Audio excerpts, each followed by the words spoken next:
Alright guys, so with the imminent arrival of WutheringWaves, I'm sure lots of you are eager to summon for some amazing looking characters. Along with the beginner banner, there will be the first exclusive 5-star banner being Jiyan and his signature weapon. However, right after he leaves, the one and only Yinlin will be dropping with her weapon. So I'm going to go through both characters and give my opinion on who would be the most valuable pick for your account. Also, if the weapons are worth picking up too. Just before that, would really appreciate it if you could subscribe to the channel for more WutheringWaves content and drop a like if you enjoyed the video. Do it!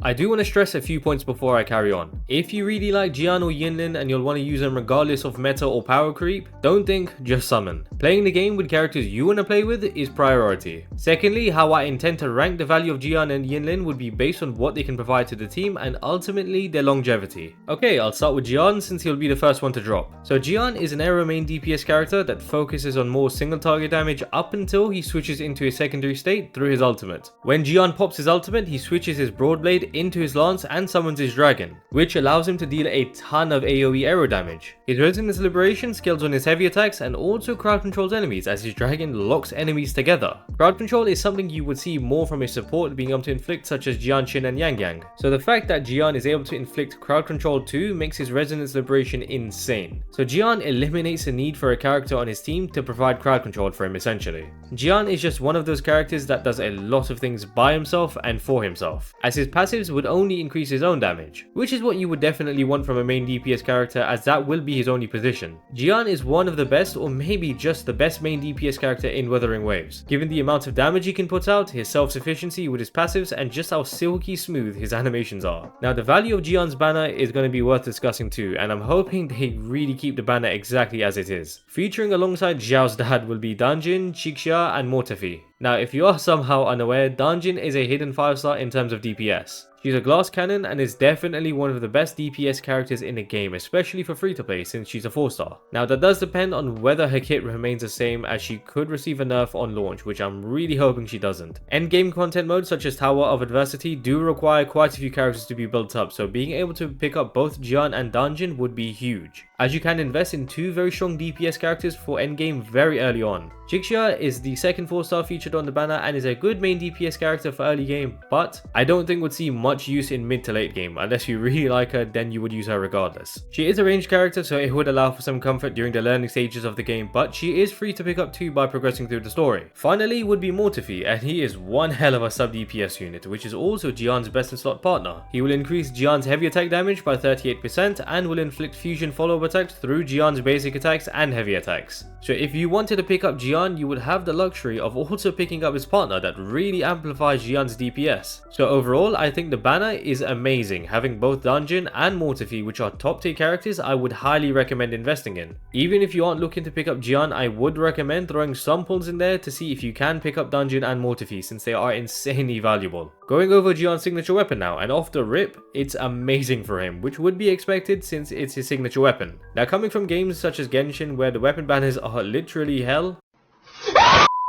it's beyond generous that we are guaranteed to pick up the exclusive weapon within 80 pulls. Jiyan's weapon offers 48% crit damage as the substat, along with all resonance damage being increased by 12%, which would be his skill and ultimate. On top of that, he will receive an increase of 48% in heavy attack damage through using his intro skill or Resonance Liberation. Now as I said, this weapon will be the best option for Jiyan, as it provides everything he would want from a weapon, and I would recommend it if you are planning to main Jiyan. The weapon would be the best choice for Kalcharo too, so if you have both Jiyan and Kalcharo, you can switch the weapon between them, even in endgame mode, so they can both use it. However, if you don't want to pick it up since you're saving for Yinlin or just other future banners, there are other options. The Lustrous Razor is one you can pick up for free from the guaranteed weapon selector. It provides a great amount of attack, energy regen, and a boost in Resonance Liberation damage up to 16%. Just bear in mind, Resonance Liberation damage wouldn't benefit Jiyan at all. You also have Autumn Trace, which I think is the better weapon since it provides crit rate as a substat, along with an increase in attack up to 30% and defense up to 54%. However, Autumn Trace is a battle pass weapon, so you wouldn't be able to pick it up for free in game. I personally recommend, for those who are unsure, if you pull Jiyan early or at least win the 50-50, then you could try for his weapon. If you want Yinlin for sure, however, I would stop after pulling Jiyan to guarantee Yinlin.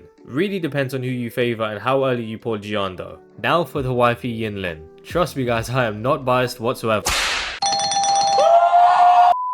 Yinlin is an Electro main DPS and sub DPS, as she focuses on dealing massive AoE Electro damage and can support any Electro main DPS moving forward. Yinlin as a main DPS will be inflicting enemies with different binding marks that have different effects. You can also chain a lot of coordinated damage through her basic attacks and resonance skill together. Along with that, her heavy attack with her 40 circuit fully charged will deal high scaling AoE damage to enemies. Once you deal with a fully charged heavy attack, you would inflict enemies with a punishment mark for 18 seconds. Now this moves into Yinlin's role as a sub DPS. You can switch from Yinlin to your main DPS and the punishment mark will remain and deal electro follow-up attacks along with your main DPS dealing damage. We are not done there. Yinlin when switching out will provide an increase in electro damage by 20% and resonance liberation damage by 25%. So overall, Yinlin has insane coverage with her high scaling AoE attacks, deals a ton of electro coordinated attacks, provides off-field damage and is an amazing electro support. Also, she's objectively the best looking character in the game. As fond as I am about Yinlin, I can't say the same about her banner as it features Taochi, Alto and Yuan Wu. Now Taochi is a great character and would likely be the best in slot partner with Danjin due to their synergy together. Taochi is a great burst damage dealer with the ability to provide shields through her resonance skill and has a stance to parry enemies. She also does provide 38% increased resonance skill damage, which is great for an outro skill. As for the other two characters, Alto is not that appealing as his kit is a bit lackluster with one redeeming factor being his outro skill which increases aero damage by 30%. Yuan Wu is okay and is a free character you can obtain through progressing through the game, so there isn't much excitement in picking up duplicates of him. So in comparison to Jiyan's banner, Yinlin's banner just has a lot less value. You would be able to pick up Jiyan's best in slot partner on his banner, and as for Yinlin's, it would be Sephiroth, which is a 5-star. So if you don't pick him up from the beginner banner, it could take a while till you do, making it much easier to form Jiyan's best team than Yinlin's. Now regarding Yinlin's signature Erectifier, Yeah, boy. Similarly to Jiyan, if you're a Yinlin worshipper, this would be her best weapon for sure in both main DPS and sub DPS positions. The weapon itself provides crit rate as a substat along with increasing all resonance damage by 12% and increasing attack by 12% through her resonance liberation or outro skill. This means she would be able to increase the main DPS's attack by 12% through her outro skill in addition to what she already does, which makes this weapon perfect for her to play both roles. You do have the standard banner 5-star Cosmic Ripples as an option too, providing an increase in energy regen by 12.8% and increases basic attack damage up to 16% through using basic attacks, which would be good since she does use her basic attacks quite frequently.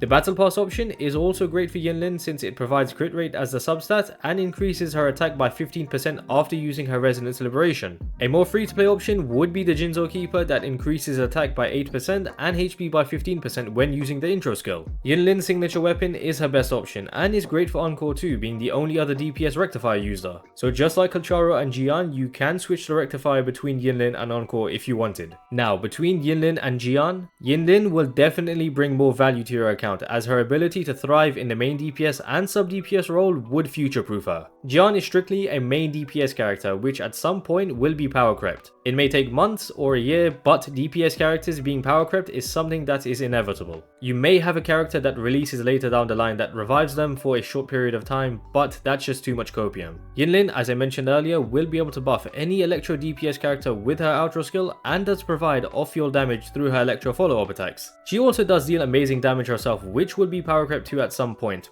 but she will still find some usage as a sub DPS for sure. So in terms of longevity, Yinlin takes the cake. However, I would still advise doing some summons on Jiyan's banner for the 4-stars on there if you are skipping him. As for their signature weapons in general, never feel forced into having to pull since you have no other weapon options, since more accessible weapons will always release with just a bit of patience. If you love the character to pieces though, it's a no-brainer. Overall, I believe both characters are insanely good and you should pull for whoever you like and enjoy playing with. I hope you guys enjoyed the video, would really appreciate it if you could subscribe to the channel for more WutheringWaves content and drop a like. Also, comment down below who you are planning to pick up, Yinlin or Jiyan or maybe both. And yeah, hope to catch you guys later.